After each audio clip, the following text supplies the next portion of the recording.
are come to play a pleasant comedy. For so your doctors hold it very meet, seeing too much sadness hath congealed your blood. And melancholy is the nurse of frenzy. Therefore they thought it good you hear a play, and frame your mind to mirth and merriment, which bars 1,000 harms and lengthens life. You will hear it? Let them play it. It is a kind of a history. Let the world slip while they're younger. Tranio, since for the great desire I had to see fair Padua, nursery of arts, I am arrived for fruitful Lombardy, the pleasant garden of great Italy, and by my father's love and leave am armed with his goodwill and thy good company. No profit grows where is no pleasure attained. In brief, sir, study what you most affect. Gramercies, Tranio, well dost thou advise.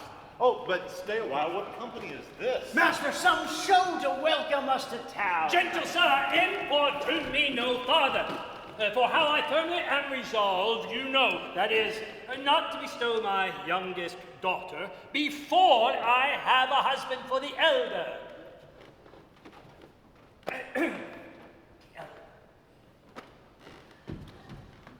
If you have a love for Catherine,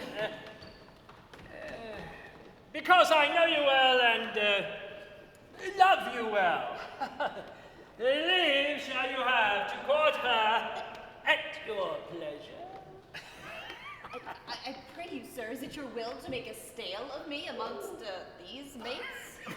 Mates? Maid? What mean you by that? No such mates for you, unless you are made of gentler, milder mold. Oh, faith, sir. You shall never need fear. Wis it is not halfway to her heart, but if it were, doubt not that her care should be to comb your noodle with a three-legged stool, and paint your face, and use you like a fool. Oh, that devil! Good Lord, deliver us! Gentle sir, that I may soon make good what I have said. Bianca, get you in, and let it not displease thee, good Bianca, for I will love thee nevertheless. A pretty Pete. It is best put finger in the eye, and she knew why. Sister, content you in my discontent? Sir, to your pleasure, humbly I subscribe. My books and instruments shall be my only company. On them to look and practice by myself.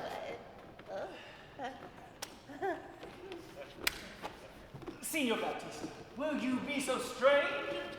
Sorry am I that our goodwill affects Bianca's grief. Gentle sir, continue. I am resolved, and for I know she taketh most delight in music, instruments, and poetry. Schoolmasters will I keep within my house, fit to instruct her youth. Oh, and so farewell. Tranio, I burn, I pine, I perish, Tranio, if I achieve not this young, modest girl. Counsel me, Tranio, for I know thou canst. Assist me, Tranio, for I know thou wilt. Master, it is no time to chide you now. Affection is not rated from the heart. If love have found you, naught remains but so. Redime te captum cum chaos minimum. Tranio, I saw her coral lips to move, and with her breath she did perfume the air.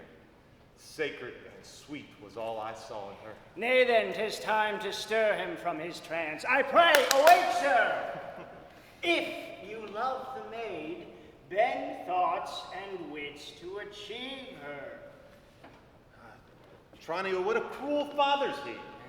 But art thou not advised? He took some care to get her cunning schoolmasters to instruct her.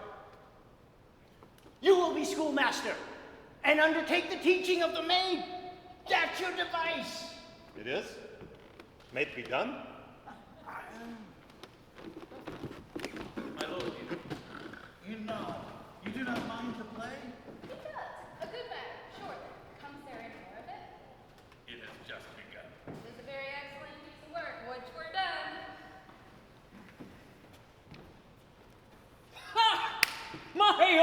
friend Grumio. And my good friend Petruchio. How do you all in Verona?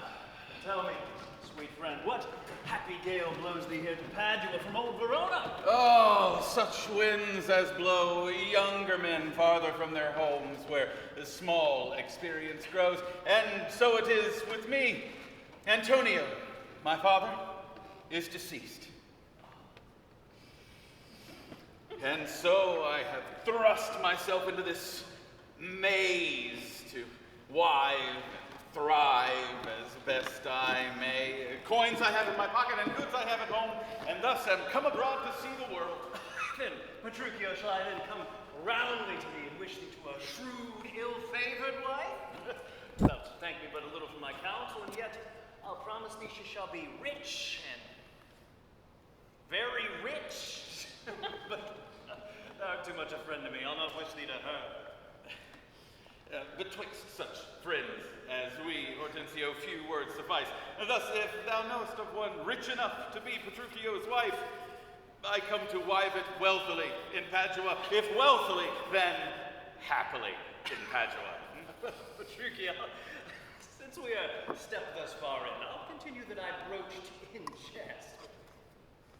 I can, Petruchio, help thee to a wife with wealth enough and young and beauteous, brought up as best becomes a gentlewoman. That her only fault, and that is false enough, is that she is intolerable cursed and shrewd and froward, so beyond all measure that were my state far worse than it is, I would not wed her for a mine of gold. Prithee, Hortensio, peace. Thou knowest not gold's effect. Tell me her father's name, and that will be enough, for I will board her, though she chide as loud as thunder when the clouds in autumn crack. Her father is Baptista Minolta, a kind and courteous gentleman. Her name is Caterina Minola, known throughout Padua for her scolding tongue. Well, I know not her, but I know her father, and her father knew my deceased father well.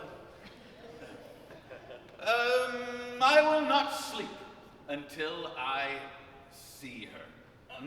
And as much as our first entrance here, unless you would accompany me thither? Tarry, Petruchio, for I must go with thee. For in Baptista's keep my treasure is. He hath the jewel of my life and hold, his youngest daughter, beautiful Bianca. And to her withholds for me and other more suitors to her and rivals for my love, and supposing it a thing impossible for reasons I have before rehearsed, that ever Katharina will be wooed. Therefore this order hath Baptista ta'en, that none shall have access unto Bianca till Catherine the Cursed have got a husband. Catherine the Cursed. A title for a maid, of all titles the worst. Oh, sir, such a life and such a wife are strange. But if you have stomach to it, in God's name, I will be assisting you in all. But tell me, will you woo this wild cat?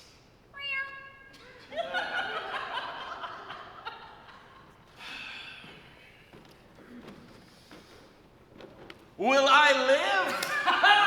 Why camest I thither if not for that intent? Have I not in my time heard lions roar? Oh, really? You're going to do it for him, but you're not going to do it for... Have I not in my time heard lions roar? There we go.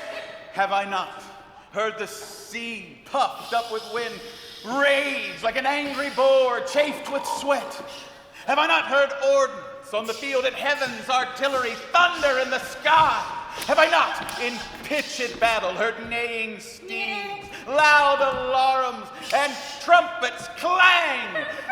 And do you now tell me of a woman's tongue, who makes not half so much a din in my ear as a chestnut in a farmer's fire? Tush, tush, fear boys with bugs. I will be your Benvenuto. Now, Tell me, will my friend Petruchio do me such grace as to offer me up disguised in sober robes to old Baptista as a schoolmaster, well seen in music, to tutor young Bianca, and by that device have leave and leisure to make love to her and unaccompanied court her by myself? It shall be so. Oh, And we will afford to woo cursed Catherine, if her dowry sir. approves.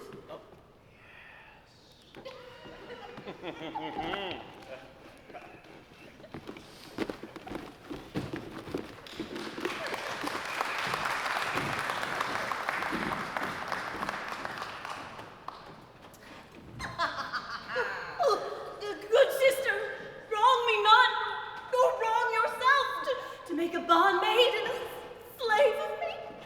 That I disdain. But for all these other goods, unbind my hands, and I'll pull them off myself, yea, all my raiment down to my petticoat. Or what you will command me, will I do.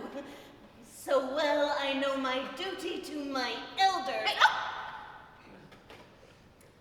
Of all thy suitors here, I charge thee, tell me whom thou lovest best, and see thou dissemble not.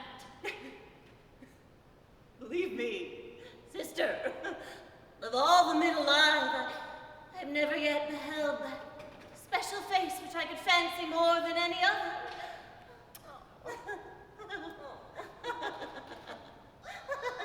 Minion, thou liest. Is it not Hortensio? Sister,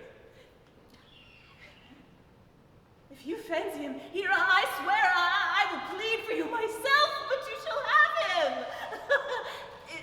Is it for him you do envy me so? Ew. Nay then, thou jest. And now, I well perceive thou hast been jested with me all the while, a pretty sister Kate, bind my hands! If that be jest, then all the rest was so. Why, how now, dame? Whence grows this insolence? Bianca, stand aside. Poor girl, she weeps. Don't ply thy needle, meddle not with her. For shame, thou hilding of a devilish spirit! Why didst thou wrong her that did ne'er wrong thee? And when did she cross thee with a bitter word? Her silence flouts me. I'll be revenged. What? On my side, Bianca, get thee in. What? Will you not suffer me? Oh, nay, now I see she is your treasure. She must have a husband. And I must dance barefoot on her wedding day, and for your love for her lead apes in hell. Catherine. Talk not to me.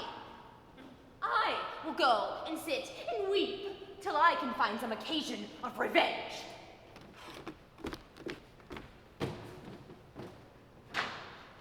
Was ever gentleman thus grieved as I?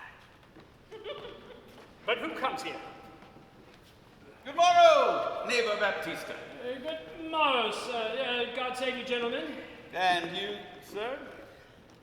Baptista, have you not a daughter named Caterina, fair and virtuous?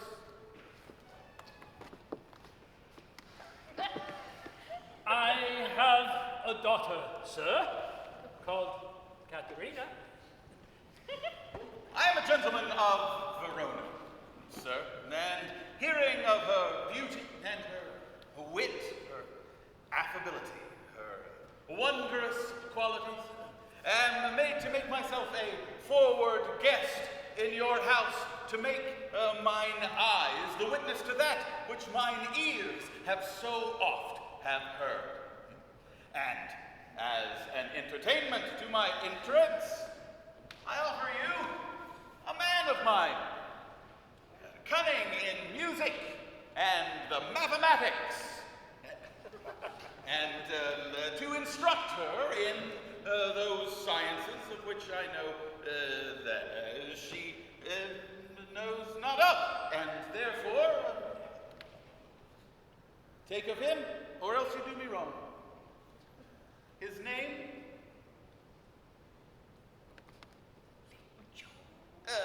is Licio, and he is born in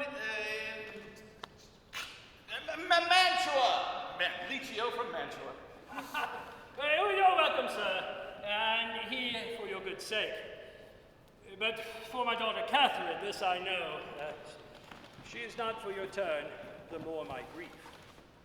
Oh, well then you do not mean to part with her, or else you do not like my company?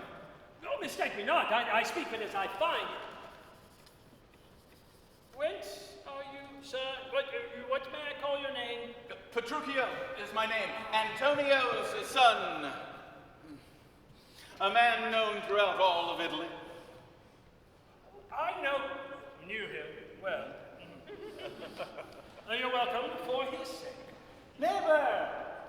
Oh, I'm Tranio! This is a gift very grateful, I am sure. To express the like kindness myself that have been more kindly beholding to you than any, hereby give unto you this young scholar that hath been long studying at Rheims, as cunning in Greek, Latin, and other languages as the other in music and mathematics. His name is Cambio. Pray accept his service. well, 1,000 thanks, Signor Tranio. Welcome, good Cambio. Take you the lute, and you the set of books. You shall go see your pupils presently. Lead these gentlemen to my daughters and tell them both they are their tutors. Oh, bid them use them well.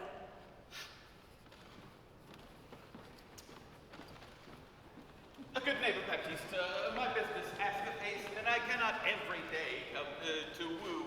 Therefore, if I win your wife to wed, what dowry shall I have to make her wife? After my death, the one half my lands, and in possession 20,000 crowns. Oh, well, and upon that dowry, I can offer her upon her widowhood, if she survives me, all of my lands and leases whatsoever. When that special thing is well obtained, that is, her love. For that is all in all. Well, that is nothing. For I tell you, Father, I am as peremptory as she proud-minded. For you see, when two raging fires meet, they burn out the thing that feeds their fury. But when small flame is made great by little wind, so do great gusts blow out fire and all. And so it is with me, and so she yields to me, and for I am rough and woo not like a babe. Well mayst thou woo, and happy be thy speed, but be thou armed for some unhappy words. How now, my friend? Why dost thou look so pale? For fear, I promise you, if I look pale. What, will my daughter prove a good musician? She'll sooner prove a soldier. Iron may hold with her, but never lutes. Why then canst thou not break her to the lute? Nay, for she hath broke the lute to me. Oh, there is a lusty wench. I love her 10 times more now than e'er I did. How I long to have some chat with her. Come with me, be not so discomfited. Proceed in practice with my younger daughter. She's apt to learn and thankful for good terms. Signor Petruchio, will you go with us, or shall I send my daughter Kate to you? Oh, yes, sir, I shall attend her here.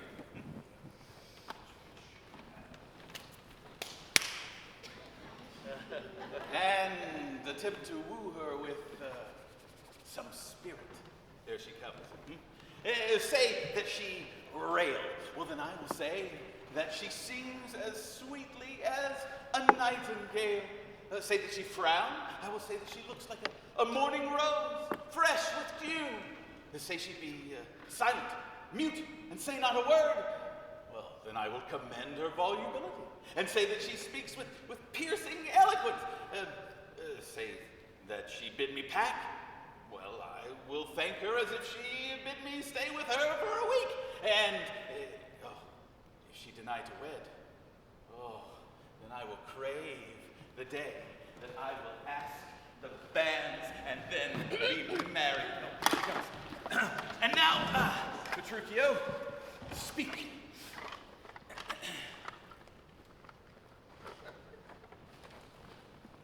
Good morrow, Kate, for that's your name, I hear. Well, have you heard? But something hard of hearing. They call me Catherine, that do talk with me.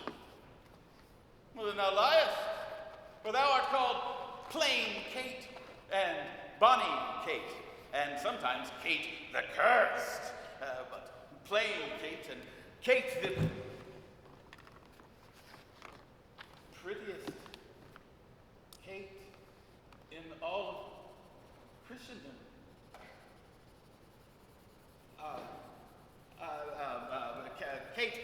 Kate of Kate Hall.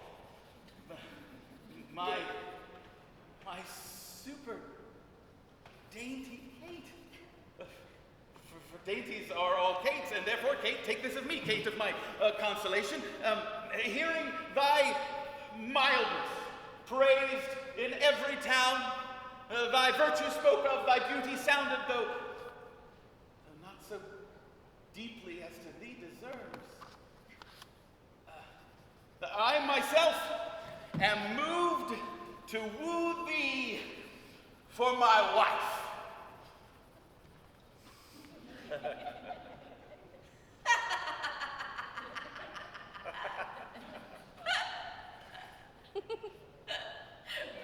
Moved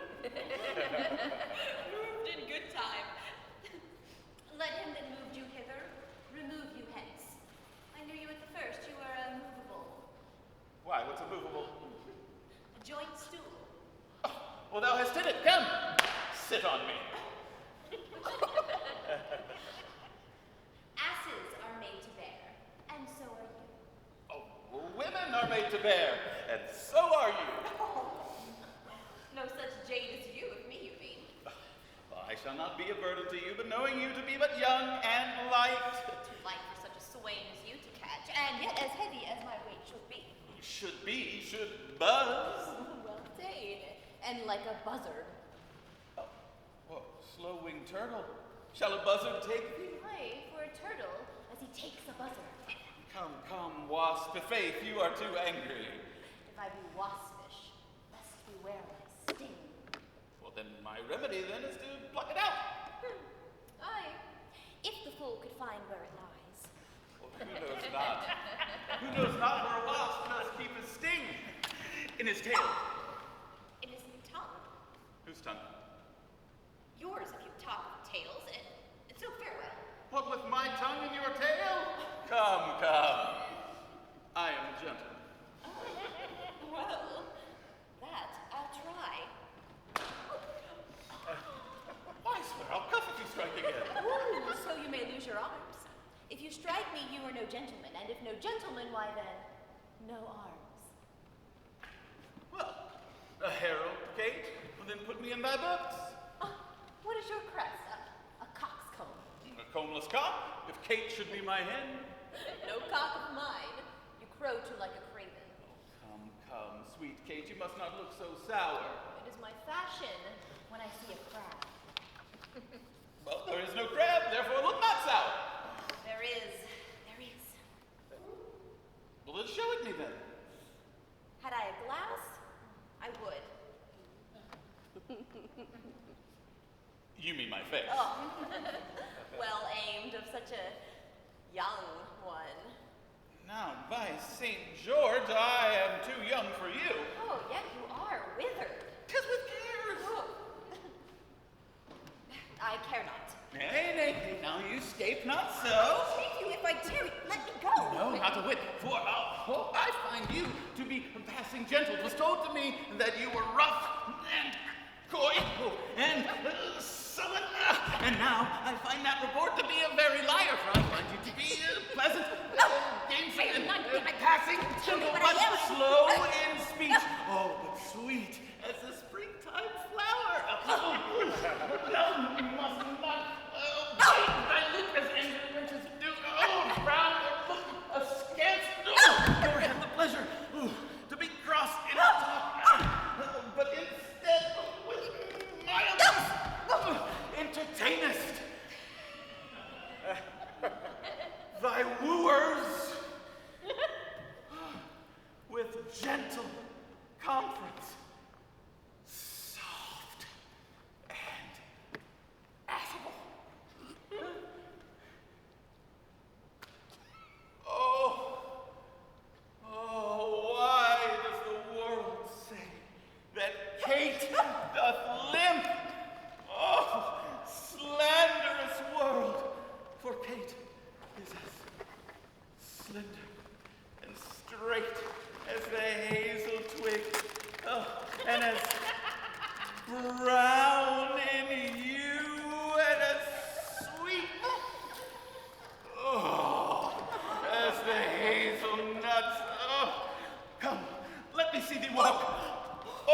Thou dost not halt. Go, fool, and in whom thou keepst command. Did ever Dian so become a grove as Kate, this chamber with her princely gait?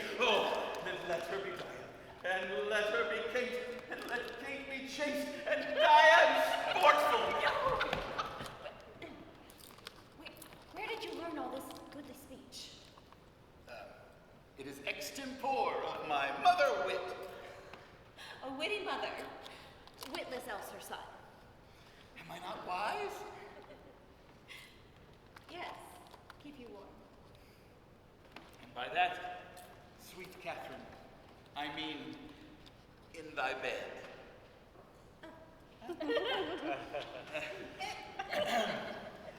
For putting all of this humor aside, thus, in plain terms, your father has consented that you shall be my wife. Your dowry agreed on. Will you? Nil you? I will marry you.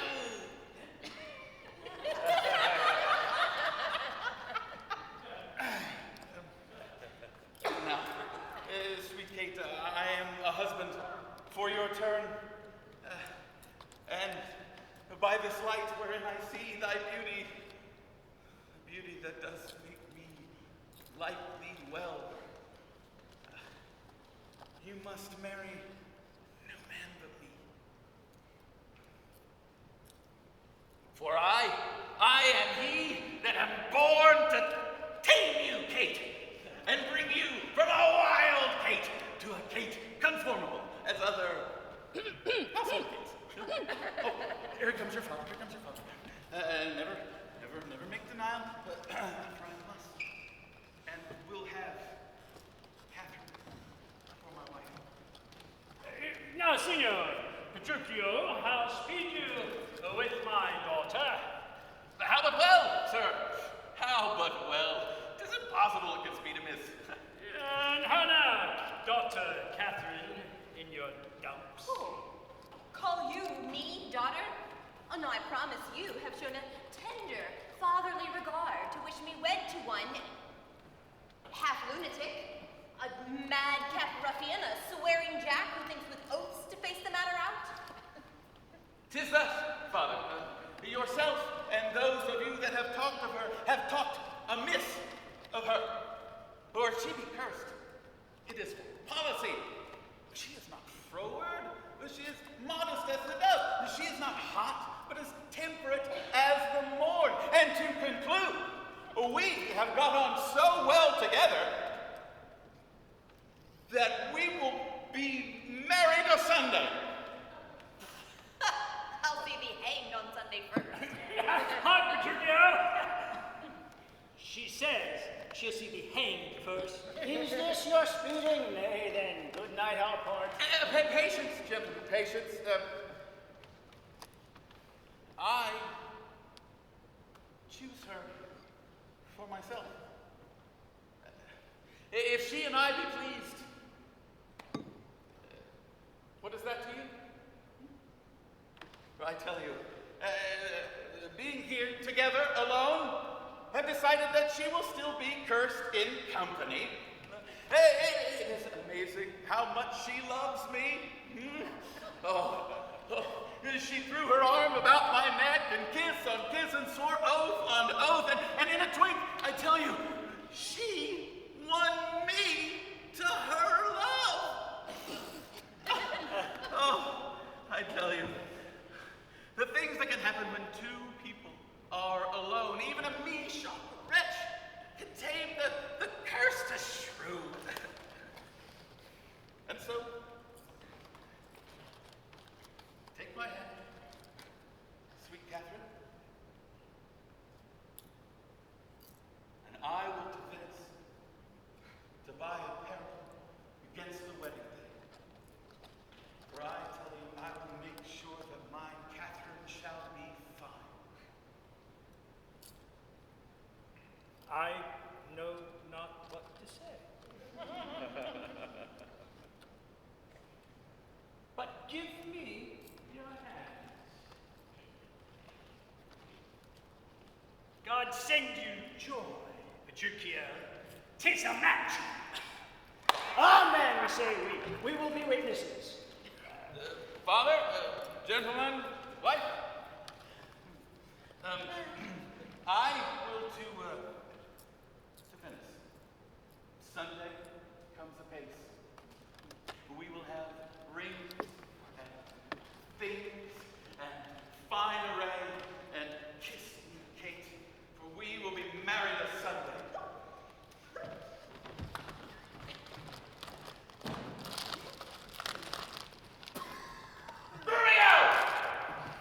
Was ever match clapped up so sudden?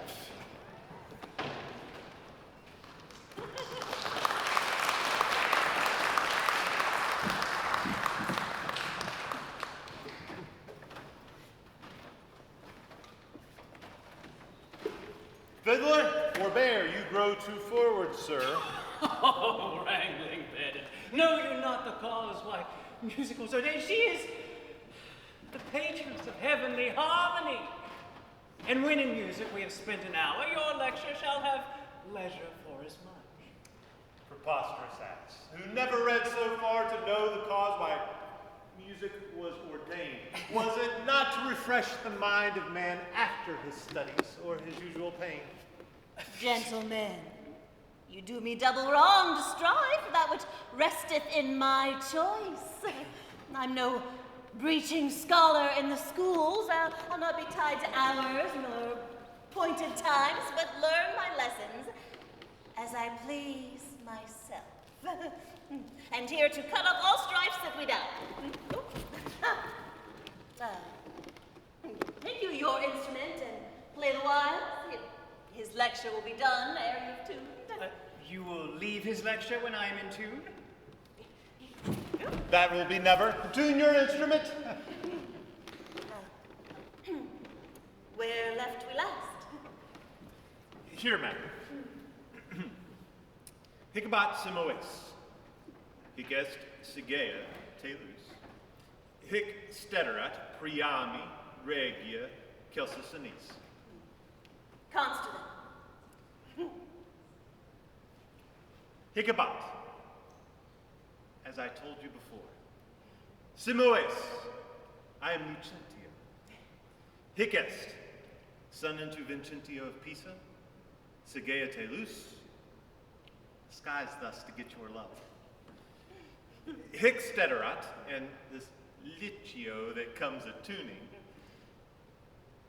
Priami is no tutor for you. Regia, fair Bianca.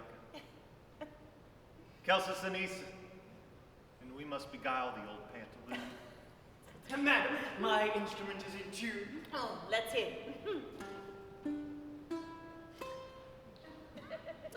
By the treble jars. Spin the whole man in tune again. Now let me see if I can concentrate. Hic ibat simoes. I know you not. Hic sagia telus. I trust you not. Hic Stederat prealmi, take heed he hear us not. Regia, presume not. Madam, 'tis in Spare not. 'tis in tune, madam. All but the bass. The bass is fine. 'Tis the bass knave that jars. Forward, my pedant is. For my life, he doth court my love. In time, I may believe, yet I mistrust. Mistrust it not. I must believe my master else. Believe me, I should still be arguing upon that doubt. But let it rest. Litio, to you, good master, I pray you take it not unkindly that I have been thus pleasant with you both. You may go. Give us leave a while. My lessons make no music in 3 parts. Are you so formal, sir? Well, then I must wait and watch withal, for but I be deceived, our fine musician groweth amorous. Madam, before you touch the instrument to learn the order of my fingering, I must teach you rudiments of art. And there it is in gamut, fairly drawn. Well, I passed my gamut long ago. Oh, yeah. Not read the gamut of Hortensio.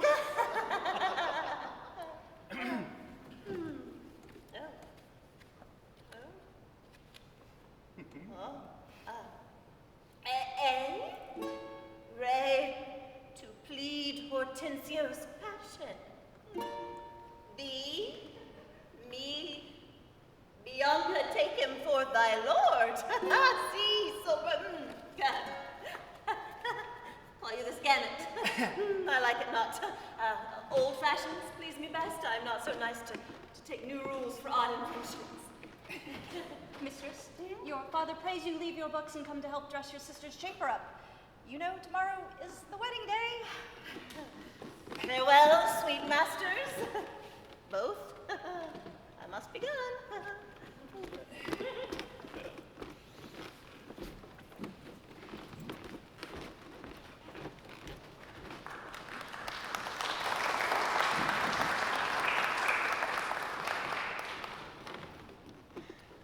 Gentlemen, this is the appointed day that Catherine and Petruchio should be married, and yet we hear not of our son-in-law. What's to be said? What mockery will it be to watch the bridegroom when the priest attains to speak the ceremonial rites of marriage? What say each of you to this shame of ours? No shame but mine. I must, forsooth, be forced to give my hand, opposed against my heart, to a madcap ruffian, full of spleen, who wooed in haste and now means to wed at leisure. I told you, he was a frantic fool, hiding his bitter jest and blunt behavior, and to be noted for a merry man, he'll woo 1,000. Invite, make friends, proclaim the banns, yet never means to wed where he hath wooed. Now must the world point at poor Catherine and say, lo, there is mad Petruchio's wife, if it would please him, come to marry her. Patience, good Catherine, and Baptista too. Upon my life, Petruchio means but well whatever fortune stays him from his word. Though he be blunt, I know him passing wise. Though he be merry, yet withal, he's honest. Would Catherine had never seen him, though. Go, girl. I cannot blame thee now to weep, for such an injury would vex a very saint. Much more, Shrew, of thy impatient humor. Ding dong, ding dong. Master's news, and such old news as you've never heard of. Is it new and old too? How may that be? Why, is it not news to hear of Petruchio's coming? Why, he's gone to church in a new hat and an old jerkin, a pair of old breeches, thrice turned, a pair of boots that have been candle cases, one buckled, another laced, an old rusty sword taken out of the town armory with a broken hilt and shapeless, with 2 broken points. A monster, a very monster in apparel, and not like a Christian's footboy or a gentleman. I'm glad he's come, howsoe'er he comes.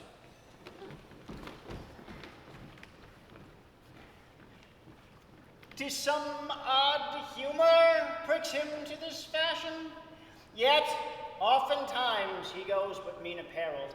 Petruchio knows this is his wedding day. First were we sad, fearing he would not come, now sadder that he comes so unprovided. To he she's married, not into his clothes. Could he repair what she will wear in him, as he can change these poor accoutrements, 'twere well for Kate, and better for himself. But what a fool he is, and thus he goes and seals the title with a lovely kiss. He hath some meaning in his mad attire. We will persuade him, be it possible, to put on better ere he go to feast. Dear sir, came you from the church? As William as e'er I came from school. And is the bride and bridegroom coming home? A bridegroom, say you.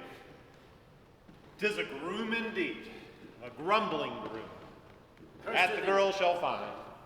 Curster than she? Why, 'tis impossible. Why, he's a devil, a very fiend. Why, she's a devil, the devil's damned. Tut, she's a lamb, a dove, a fool to him. I tell you, Tanya, when the priest should ask if Catherine should be his wife, "Ah, the gods move," quoth he, and swore so loud that, all amazed, the priest let fall the book. And when he stooped again to take it up, this mad-brained bridegroom took him such a cuff that down fell priest and book and priest. "Now take them up," quoth he, "if any list." What said the wench when he rose again? Trembled and shook, for why he stamped and swore as if the vicar meant to cozen him. This done, he took the bride about the neck and kissed her lips with such a clamorous smack that at the parting all the church did echo. And I seen this came thence for very shame, and after me I know the rout is coming. Such a mad marriage never was before.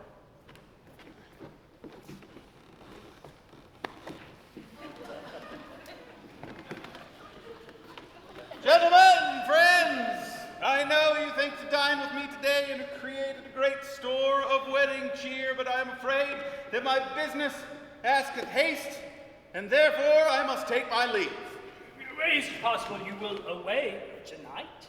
Oh, I must away today, but before night comes. Believe me, if you knew my business, you would bid me rather go than stay.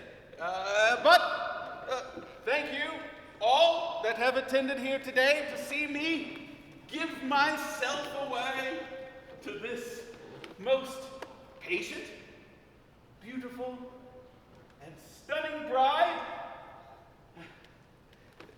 Enjoy the feast. Drink a health to me. But therefore, I must take my leave. Let us entreat you. Stay till after dinner. It may not be. Let me entreat you. Oh, it cannot be. Let me entreat you. I am content. Huh. Are you content to stay? I am content you entreat me to stay. Though stay I cannot, entreat me how you can. Nay, if you love me, stay.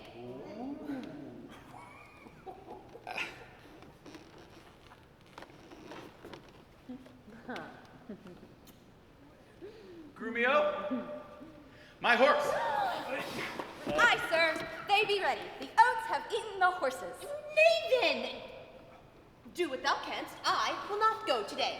No, not tomorrow, not till I please myself. The door is open, sir. There lies your way. You may be jogging while your boots are green. For me, I'll not go till I please myself. 'Tis like you'll prove a jolly, surly groom that take it on you at the first so roundly. Sweet Kate, content thee. Prithee, be not angry. I will be angry. What hast thou to do? Catherine. Father, be quiet. He will stay my leisure. Gentlemen, forward to the bridal dinner. I see a woman may be made a fool if she had not a spirit to resist. They will do as you command. Obey the bride, those of you that attend on her. Go enjoy the feast. Revel domineer carouse to her maidenhood in full measure. Be mad, be merry, or go hang yourselves. Because as for my bonny Kate, she is with me. Do not look big and stomp and stare and fret. I will be master of what is mine.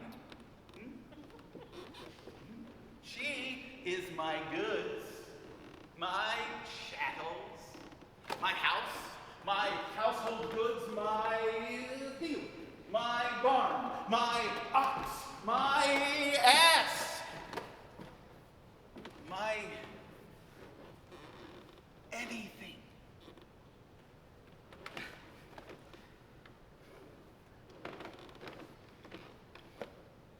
And here she stands.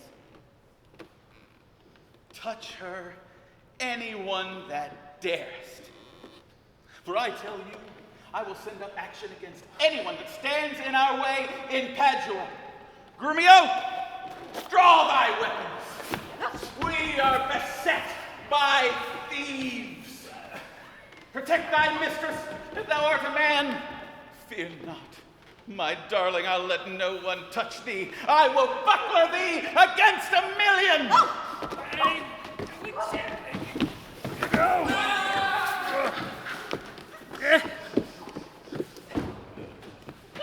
Hey, let them go. They're a couple of quiet ones. Of all mad matches, never was the like. Mistress, what's your opinion of your sister? That being mad herself, she's madly mated. I warrant him, Petruchio is cated. Neighbors and friends, the bride and bridegroom want for to supply the places at the table. You know, there wants no junkets at the feast. Shall sweet Bianca practice how to bride it? Shall, Johnny-o. Oh, come, good sir, let's go.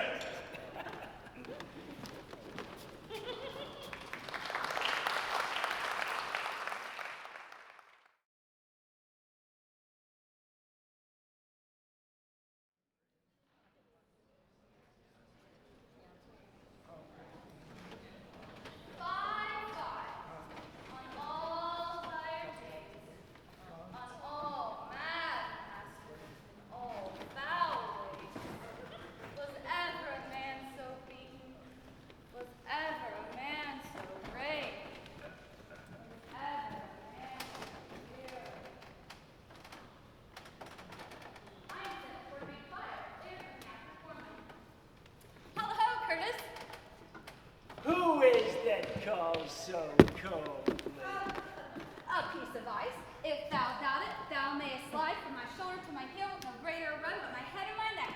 A fire, good Curtis. Is my master and his wife coming, Romeo? Oh, aye, Curtis, aye. Therefore, fire, fire, cast on no water. Is she so hot a shrew as she's reported?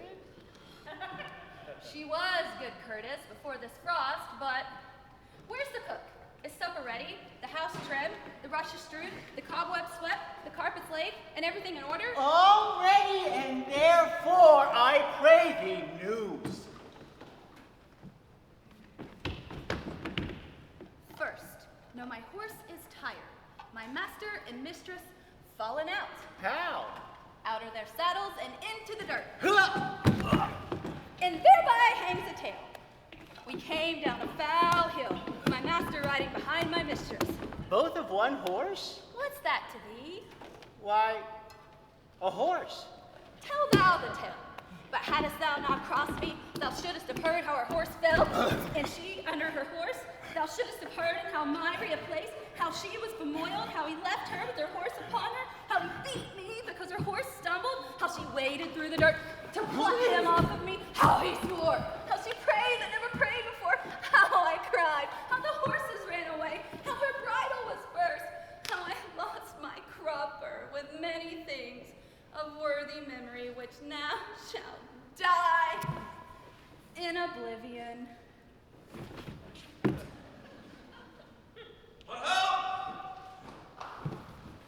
What, no one here to take my stirrup? No one here to take my horse? Here, Here, sir! Here, sir! Here. What? No attendants, no duty. What? You rascals, go and fetch her something.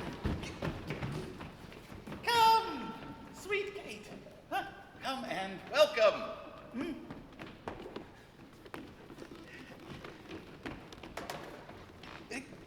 Come, sit. Kate, sit. Huh? Can we fetch my boots off? What? Take that! You plucked my foot awry. Men plucking at the other. Where is my spaniel Troilus? Oh, one that you must kiss and be well acquainted with. Could we have some water here, please? Where are my slippers? Some water. Some water. Here. Come, Kate. Come and wash.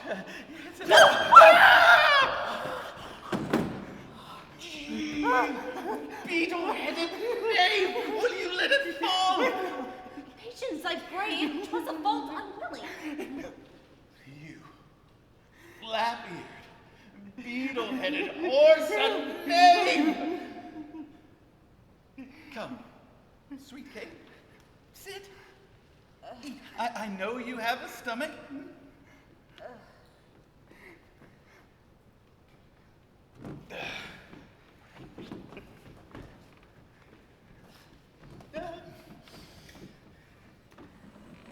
Shall you say grace, or shall I?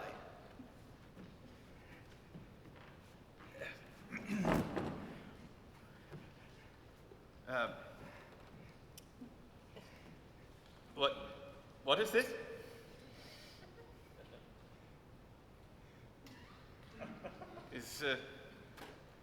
Is this mutton? Who brought it?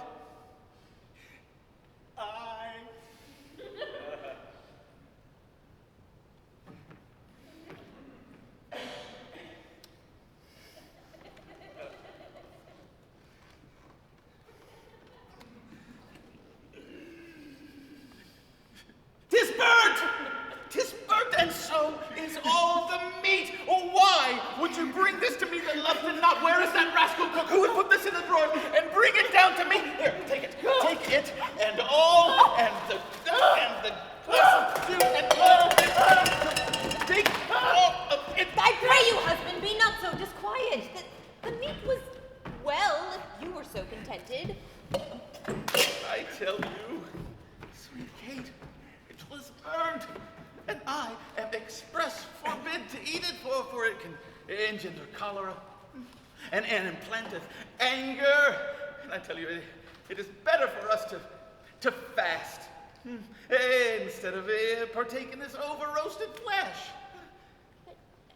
Believe me, sweet Kate, tomorrow we shall make amends. But tonight we shall fast for company.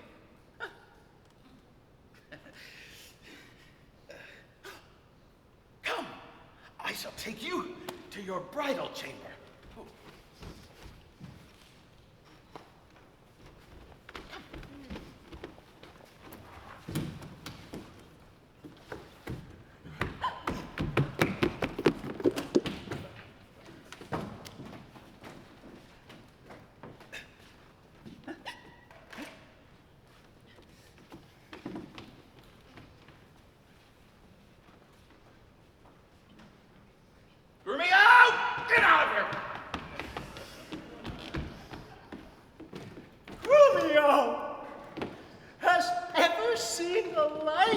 He kills her in her own humor.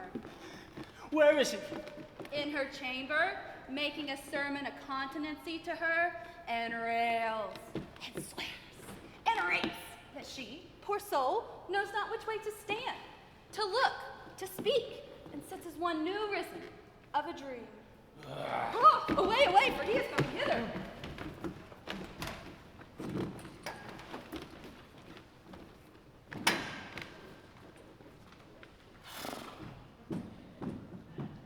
Thus have I politically begun my reign, and hope that it ends well.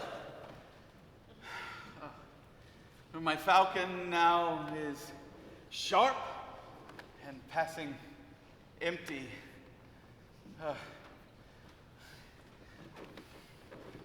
She must not have food, else she forgets her lure. She had no meat today, nor none shall she eat. Last night she slept not. Tonight she shall not.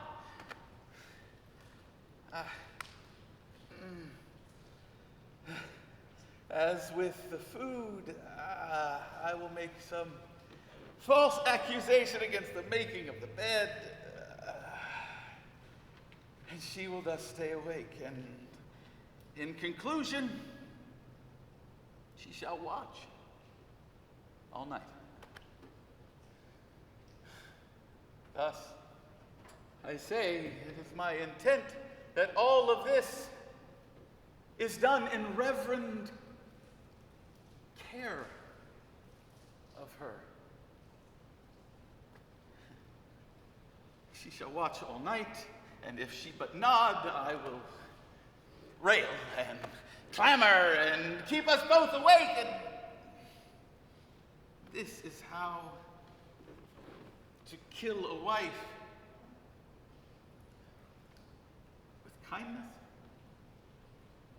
thus stopping her mad and headstrong manner. If there is one here that knows better how to tame a shrew, now let him speak.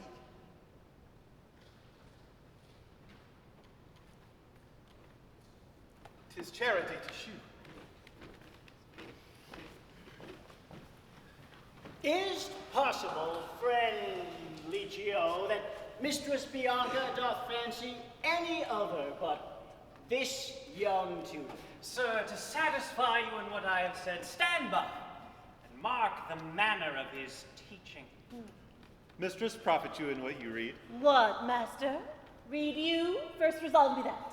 I read that I profess the art to love.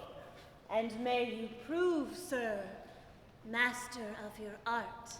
While you, sweet dear, prove mistress of my heart.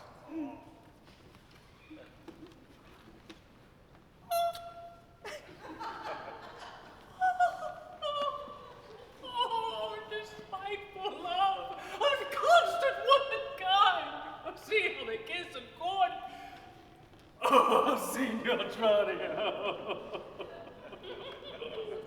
Here is my hand.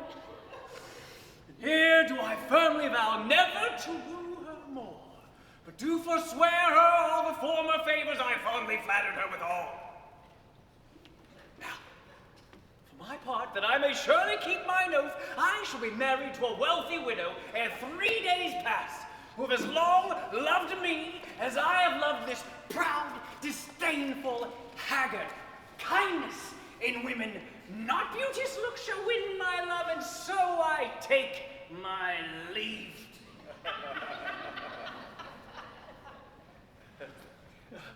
Mistress Bianca, Oh, bless you with such grace as longeth to a lover's blessed case. Hortensio by oath hath forsworn your love. Tranio, you jest. In faith, he'll have a lusty widow now, that shall be wooed and wedded in a day. God give him joy. I'll straight to your father and plead the case of this young man. The old priest at St. Luke's Church is at your command at all hours. To the church take the priest, clerk, and some sufficient honest witnesses. If this be not that you look for, I have no more to say, but bid Bianca farewell forever and a day.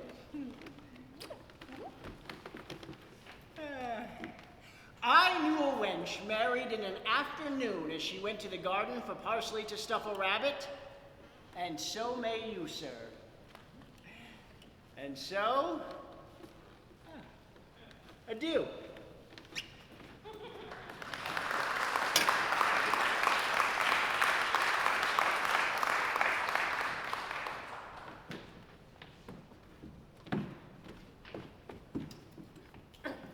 No, forsooth, I dare not for my life. The more my wrong, the more his spite appears. What, did he marry me to famish me? Beggars that come to my father's door upon entreaty are given present alms, if not elsewhere they meet with charity. But I, who never knew how to entreat, no, nor never needed that I should entreat, am starved for meat, giddy for lack of sleep, with oaths kept waking, and with brawlings fed. And that which spites me more than all these wants, he does it under name of perfect love? As who should say, if I should sleep or eat, 'twere deadly sickness, or else present death. I prithee, get me some repast, I care not what, so it be wholesome food. What say you to a neat's foot? 'Tis passing good, I prithee, let me have it. I fear 'tis too colorate the meat. How say you to a fat tripe, finely broiled? I like it well, good grumio, fetch it me. I cannot tell. I fear 'tis choleric. What say you to a piece of beef and mustard? A dish that I do love to feed upon. Aye, but the mustard is too hot a little. Why then the beef, and let the mustard rest. Nay then, I will not. You shall have the mustard, or else you get no beef of grumio. Then one, or both, or anything thou wilt. Why then, the mustard without the beef? Get thee gone, thou false deluding slave that feeds me with the very name of meat. A sorrow on thee, and all the pack of you that triumph thus upon my misery. Go, get thee gone, I say! What? My sweet Kate, all aboard? Mistress, what cheer? Faith, as cold as can be. Oh, well, pluck up thy cheerfulness. See how diligent I am to prepare thy meat and bring it to you myself? Huh? Oh, what? I'm sure that this kindness must require some thanks.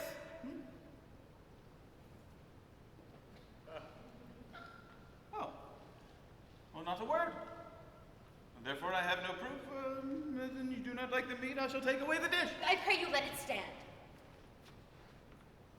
Even the worst service is repaid with thanks, and so shall mine, before you touch the meat.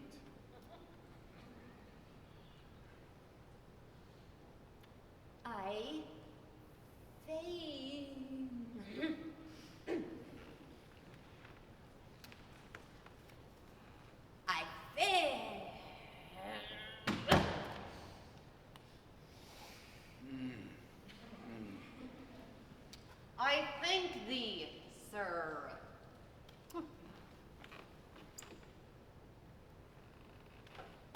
Come, sweet cake. Eat apace.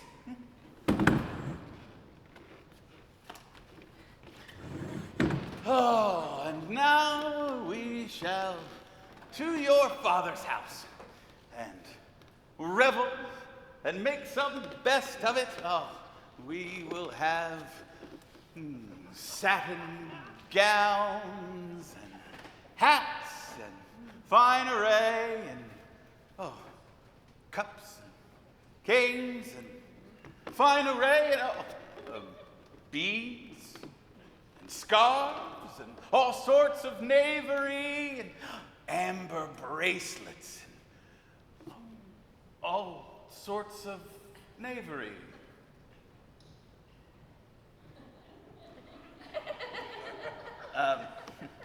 What, Kate, hast thou dined? The tailor stands at your leisure to deck your body in his ruffling treasure.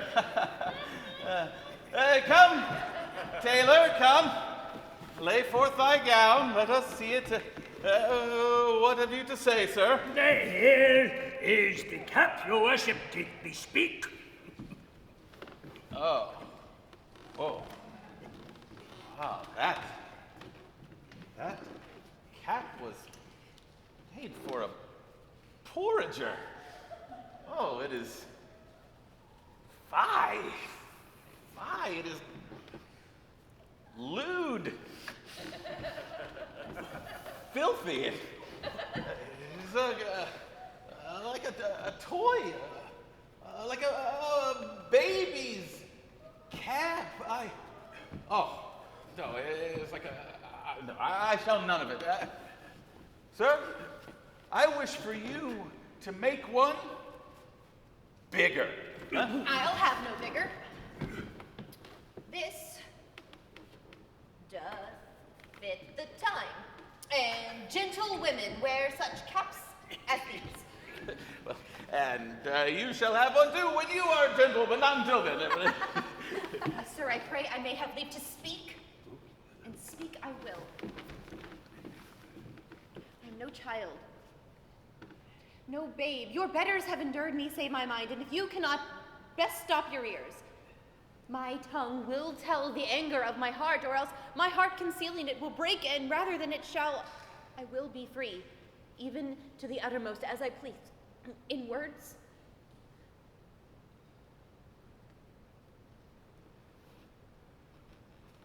what thou sayest is true. But it is a paltry cap. I liked it well that thou lovest it not. love me. Or love me not. I like the cap, and it I will have, or I will have none.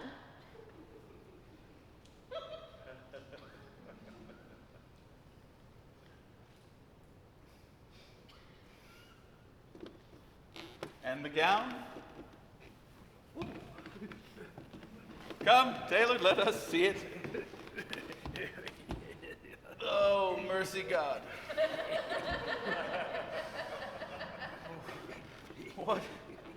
What have we here? Is this a sleeve? Is this, or a demi-cannon? Why is it paid up and down like an apple tart? I don't. Oh, and here's a rip. Oh, and a snipper. And a tail.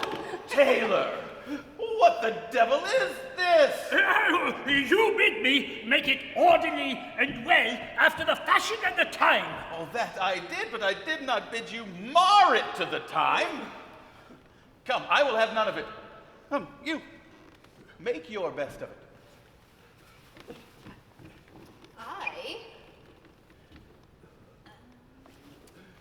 I never saw a better fashioned gown. More quaint, more pleasing, nor more commendable. Belike you mean to make a puppet of me.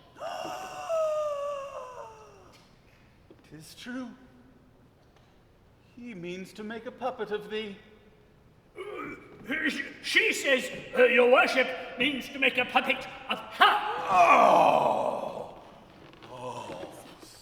Slander!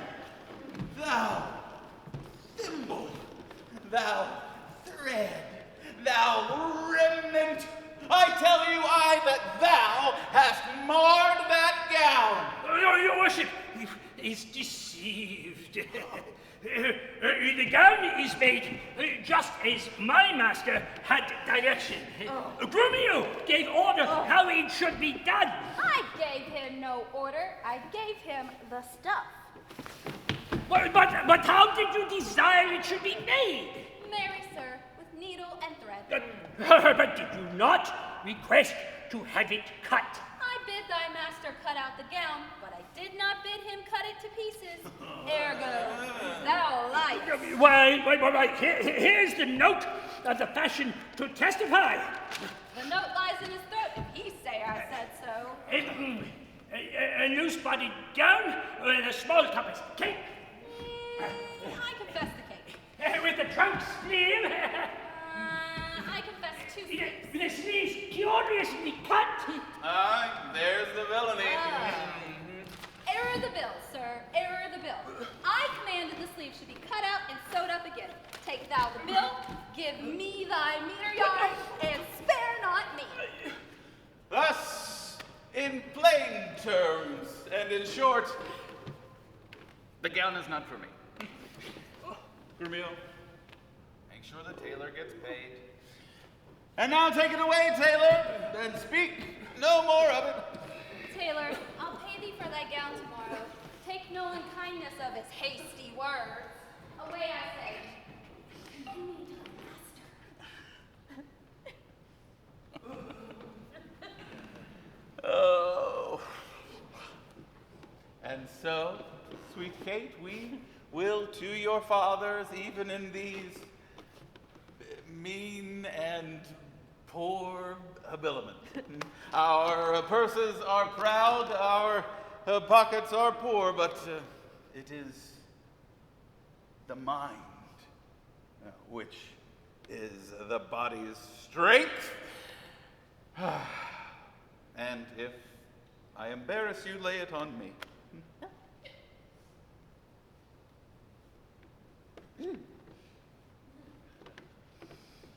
And so we frolic. We will to your father's house to revel and have some sport. I see it is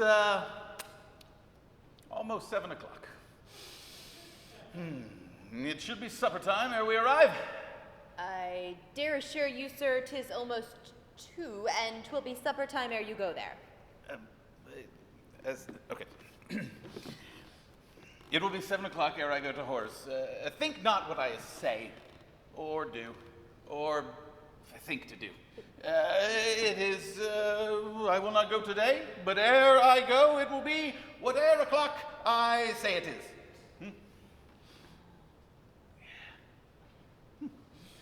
Gurmio!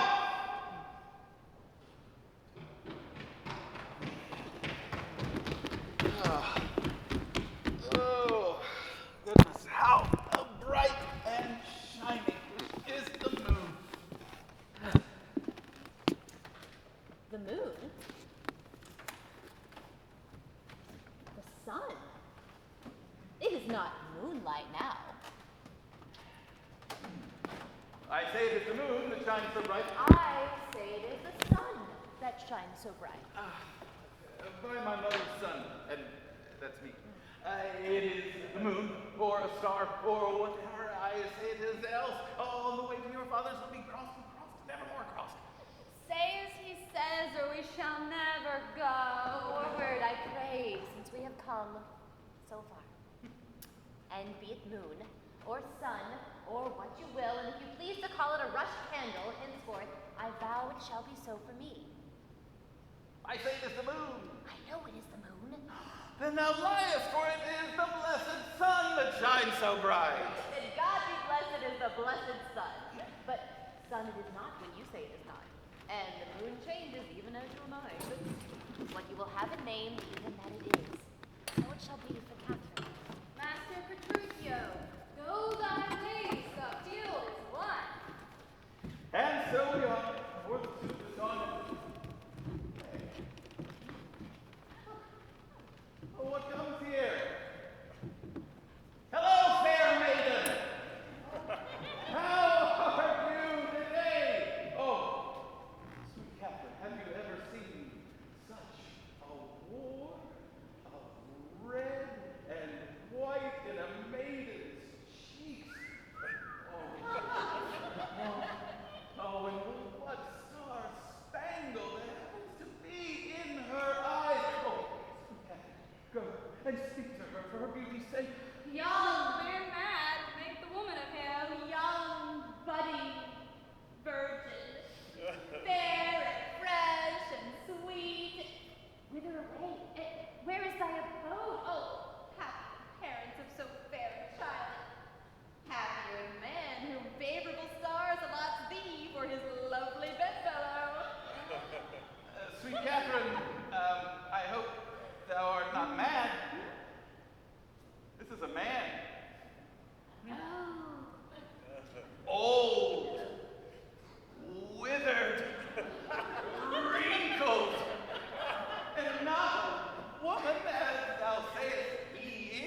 Katerina! And thou, Hortensio, with thy loving widow, feast for the best and welcome to my house. My banquet is to close our stomachs up after our great good cheer. Pray you, sit down, for now we sit to chat as well as eat. Nothing to do but sit and eat and eat. Husband, let's stay to see the end of this adieu. We shall, but kiss me first. What? In the midst of the company? Are you ashamed of me? Nay, sir, God forbid, but ashamed to kiss. Well, then we shall return home. Come, Grumio, let us depart. Nay. I will give thee a kiss. Now, stay. So shall it be. And sweetly, so for sweetly it deserves.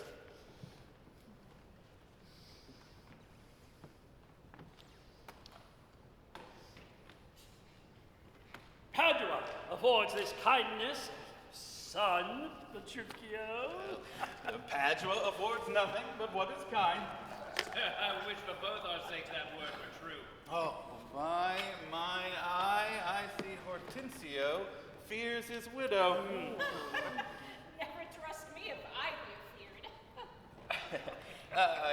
You have me wrong. I'm saying that Hortensio is afeard of you. He who is giddy does think the world turn round. Roundly replied. I pray you tell me what you meant by that? Your husband being troubled by a shrew measures my husband's sorrow by his woe. And now you know my meaning. Very mean meaning. Right, I mean you. I am mean indeed, respecting you. To her, Kate. To her! Aye, Mistress Bride, that awakened you. Aye, but not frighten me, therefore I'll sleep again. Oh, nay, that you shall not. Let us have it just between us. Am I your bird? I mean, to shift my bush and then pursue me as you draw your bow? You are welcome all.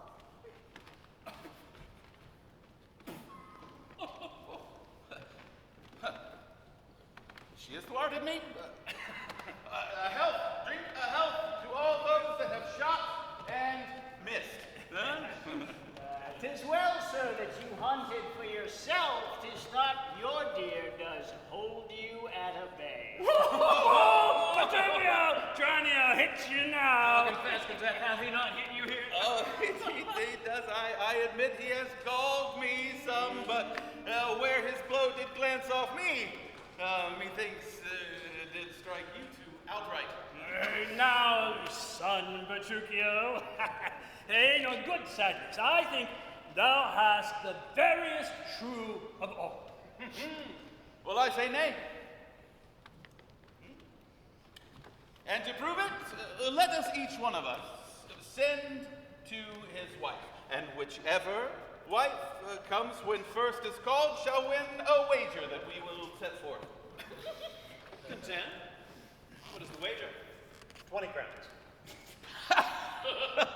20 crowns, I would wager 20 times that for my hawk or hound that'll learn my wife. 100 then. Content? It is a match. Who shall begin? That will I. Grumio, bid my mistress come to me. I'll go. Son, I'll be thy half when Bianca comes. I'll have no halves. I'll bear it all myself. Oh, how now? What news? Sir, the mistress sends you word that she is busy and she cannot come. Now, is that an answer? She's busy and she cannot come? Sir Grumio, go unto my mistress and entreat her come to me forthwith. Oh, well, entreat her. Well, then she needs must come. Oh, sir, I am afraid yours will not come. Entreat her how you will. Now, where is my wife? She says you have some goodly jest in hand. She will not come. She bids you come to her. Oh, worse and worse. She will not come. Oh, vile. Oh, all right. Sirrah, go forth to thy mistress, and bid her, command her come to me. I know her answer. What? She will not. Well, then the worse for my pleasure. Oh, but here she comes. Now, by my harlot dame, here comes Katharina. What is your will, sir, that you sent for me? Where is your sister and Hortensio's wife? They sit, conferring by the parlor fire. Go and fetch them hither, and if they refuse to come, swinge them soundly against their husbands. Now here is a wonder if you talk of a wonder. It is. I wonder what it bodes. Happiness is what it bodes, and sweetness and caring and all things likeable. Now, fair before the good Petruchio, the wager thou hast won, and I will add unto their losses 20,000 crowns, another dowry to another daughter, for she is changed as she had never been. I will win this wager better yet, and prove her newfound virtue and obedience. For here she comes, bringing forth your froward wives under her feminine power. Catherine, that hat. It becomes you not. Throw it underfoot.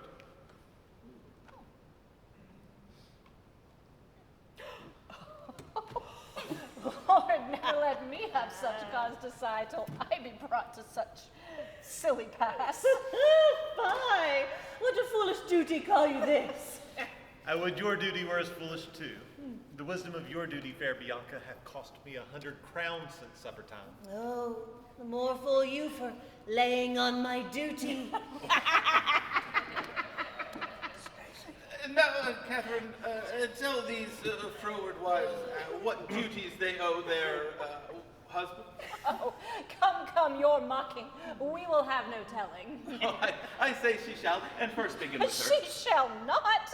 I say she shall, and first begin with her. Fie, unknit that threatening, unkind brow, and dart not scornful glances from those eyes, to wound thy lord, thy king, thy governor. Oh, it blots the beauty. As frost to bite the meads, a woman moved is like a fountain troubled, muddy, ill-seeming, thick, bereft of beauty. And while it is so, none so dry or thirsty will deign to sip or touch one drop of it. Thy husband is thy lord, thy life, thy keeper, thy head, thy sovereign, one that cares for thee, and for thy maintenance commits his body to painful labor, both by sea and land, to watch the night in storm and the day in cold, whilst thou liest warm at home, safe and secure, and craves no other tribute at thy hands but love, fair looks, and true obedience, huh? Too little payment for so great a debt.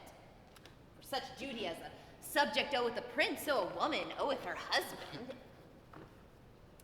And when she is froward, peevish, sullen, sour, and not obedient to his honest will, what is she? But a foul contending rebel, graceless traitor to her loving lord. I am ashamed that women are so simple to offer war where they should kneel for peace, or seek for rule, supremacy, and sway when they are bound to love, serve, and obey. Come, you froward and unable worms, my mind hath been as big as one of yours, my heart is great, my reason haply more. To bandy word for word and frown for frown. Then veil your stomachs, for it is no boot, and place your hands below your husband's foot. In token of such duty, if it please, my hand is ready. May it do him ease?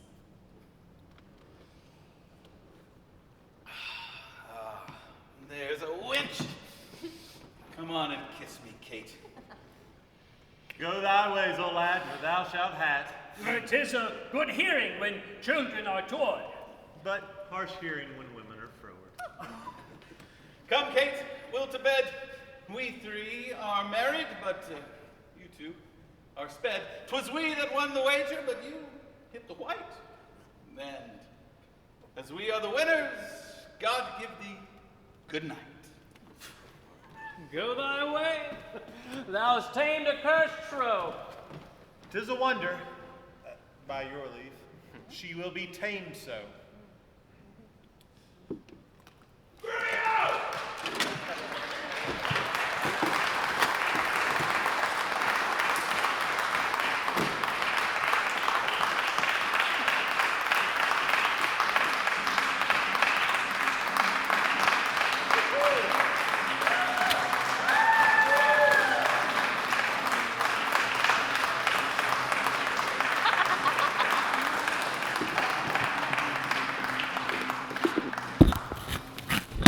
Sit to chat as well as chat. Hey, everybody. Thanks for being here. How many people have ever seen Taming of the Shrew before? Anybody? A few of you? I've read it. You've read it? It reads a little bit different than it plays. It also has played differently over the last 60 years, every decade. How many people is this your first experience with Shakespeare? Anybody? Everybody's a little bit good at Shakespeare? All salute. Levi in the back. Any questions for us? Anything you want to start with? I do have a question for Nora. Oh, okay. Last summer, when we did the Shakespeare Festival last summer, I recall telling her that The Taming of the Shrew was my favorite Shakespearean play, to which she seemed a little bit disgusted. So I'm curious now, after having played it, how do you feel about it now? I picked it because of that, John. I picked it because it was your favorite, and that's. No, we did pick it because I had a lot of trouble with it. I was assigned to teach it last year, and it was a hard one for me. And I was considering just scrapping it and picking a different Shakespeare, but instead of that, we decided to produce it and lean into it and try and understand it a little bit more. So yeah, I definitely like it a lot better than I did. Yes. One thing that we've talked about a lot over the last few days especially is that Shakespeare's audiences, first of all, the characters, all the actors or performers would have been men. So that would have been way different. But the other thing is the audience didn't have these scripts to sit down and read. So we do a lot of literary analysis on things nowadays. I mean, there's books, there's an internet's full of analysis on Shakespeare, but these audiences would have listened to it. So one of the things that we've been recommending is if you think that you know a Shakespeare, pick it up and read it out loud with other people, and it makes a world of difference. Anything else? What else? Hannah's been here a couple of times. Anything different that you saw today that I picked up a lot more on just like the jesting between Patroclus and Katharina, like especially that kind of makes it more apparent in like the desperation part. Thank you for that. That's good. One of the challenges, obviously, of this play, especially now, is the latent misogyny, and so. Blatant blatant and latent. Yeah, both. And I think one of the things that we tried to tackle with that was we didn't take out any of Catherine's or Petruchio's lines.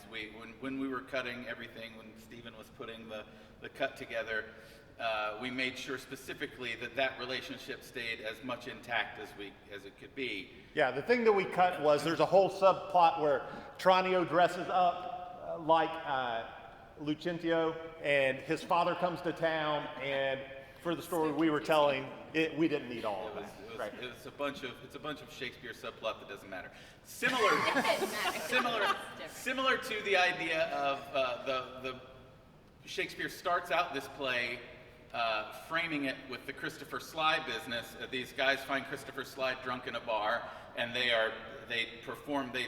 decide to make a fool of him, and are basically doing the play for him. But Shakespeare himself never goes back to that at the end of it. There's no other bookend of it.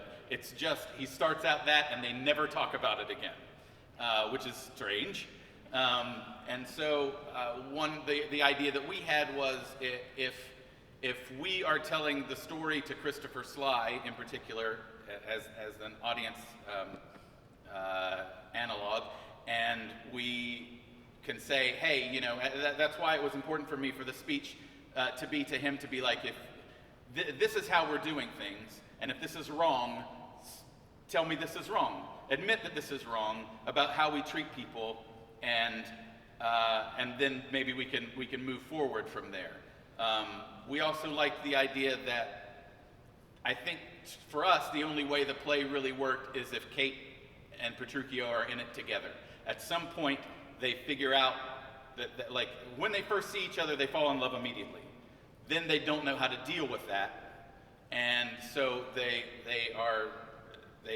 jump in too fast too soon, and then come around to each other, and then are on the same team throughout, and decide, as Petruchio has the line, we're going to go to your dad's and we're going to have some sport, which it was very important, I think, because we're going to go fleece your dad for a bunch of money, you and I together, because he's been crappy to you, and we'll take him for every nickel we can. We're going to do it together, and that's what we were shooting for. Whether that works or not in the context of the time and what we did, I don't know. But that was the essence of what we were trying to do, to sort of hedge that misogyny that's there and say, you know, this sucks. And it's another reason why we take it to the schools, because we want to be able to have that conversation and say, this isn't how you treat people, right? Like, don't look at this as a way to say, oh, this is it's not a how-to. Yeah, this is not a how-to manual. And Shakespeare, even you can talk about the Ovid thing if you like. The Roman author Ovid is referred to several times during this show. The first one is in the Latin lesson, and the second is a very specific reference that Bianca and Lucentio are having, about a book called The Art to Love. Is anybody familiar with that book? It's kind of a deep dive. The book, and I read it in preparation for this, is the first book. There's two books. The first book is Men, How to Trick a Woman into Loving You. That's what the entire book is. It's like, buy her stuff, get her all the things, act like you like her friends. And this is 2,000 years ago. The second book is Women, Men are going to try to trick you and buy you things, and all you have to do is pump up their ego and they're fine. That's what the second book is. So Shakespeare knew that when he wrote this. And I think he did a nice job demonstrating three different couples going through three very different relationships. You have two equals, you have young lovers, and then you have people that are just hateful to each other all the time. And I think it's going to work out. So that's where that's at. And whether his audiences were familiar with that or not, it's certainly peppered throughout the piece itself. The other thing that we talked about was a lot of times when this play is performed, Petruchio is portrayed so over the top and more than Kate, and I think that does Shakespeare's women a disservice, because Shakespeare writes the best women, especially during that era.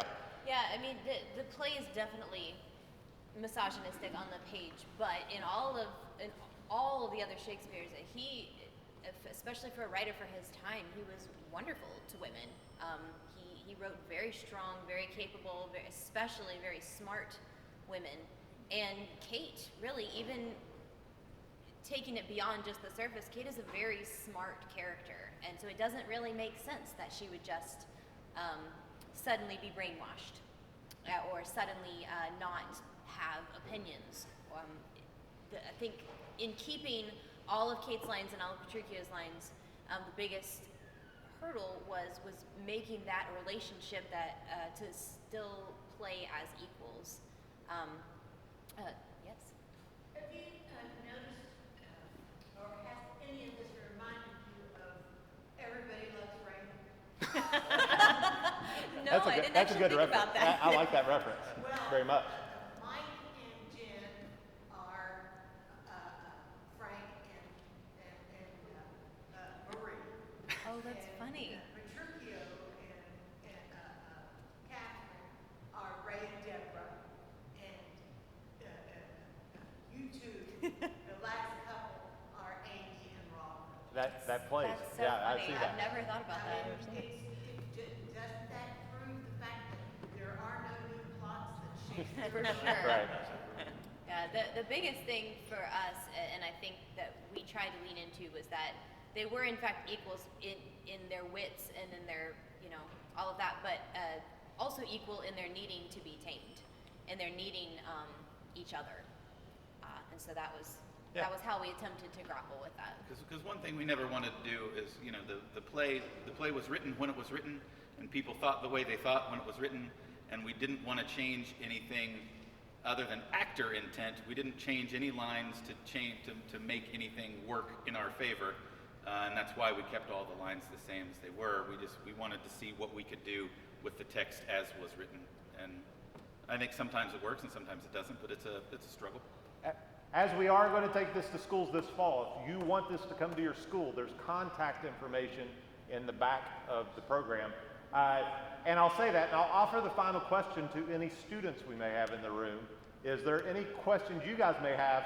And whatever question you ask won't be the silliest, because the very first question we got in a talkback was, is anybody up here married? And that's student questions in a talkback. Anybody have any questions out there? I just have a general compliment. I don't miss any of your performances, and I can't wait to see who will you be in the next one. Thank you. Thank you so much. That's very kind. We have a lot coming up today. We've got tonight at 7:30, Return to the Forbidden Planet. I will be playing the technical director. And you'll hear a lot of lines from this play in that one. Yeah, there are Christian, did you recognize some of your lines? quite a few of them actually. That's coming up. It's going to be a good time. We've got mountain. We got fencing right now. Is it fencing right now? Fencing right we now. got fencing right now with Andrew Gooding. Stick around. He's going to give us a demonstration. Stick around. Lots more to come. Yeah. Thank you, everybody. Thank you for being here. Thank you so much.